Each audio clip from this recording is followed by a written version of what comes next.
বাংলাদেশ সহ 126টি দেশের জন্য ভিসা ফ্রি করল পাকিস্তান। এখন থেকে ভ্রমণ ও ব্যবসায়িক উভয় কাজেই বিনামূল্যের 90 দিনের ভিসা পাওয়া যাবে দক্ষিণ এশিয়ার দেশ পাকিস্তানে। বিশ্বের 126টি দেশকে এই সুবিধা দেবে পাকিস্তান, যার মধ্যে রয়েছে বাংলাদেশও।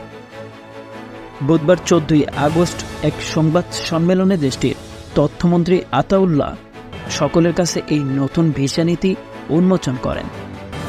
গত জুলাইতে পাকিস্তান ভিসা কর্তৃপক্ষ 126টি দেশের জন্য এমনই এক ঘোষণা আসতে পারে বলে জানান।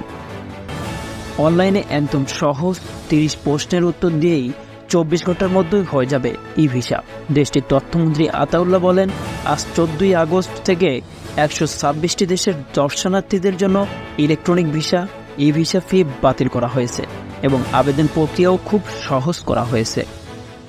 প্রসঙ্গত, পাকিস্তানের এই নতুন ভিসা নীতির আওতাভুক্ত দেশগুলোর মধ্যে অন্তর্ভুক্ত রয়েছে জার্মানি, ইতালি, দক্ষিণ আফ্রিকা, মেক্সিকো, যুক্তরাষ্ট্র, অস্ট্রেলিয়া, নিউজিল্যান্ড, সৌদি আরব, সংযুক্ত আরব আমিরাত, কুয়েত, ওমান, কাতার, নেপাল, বাংলাদেশ সহ আরও অনেক দেশ।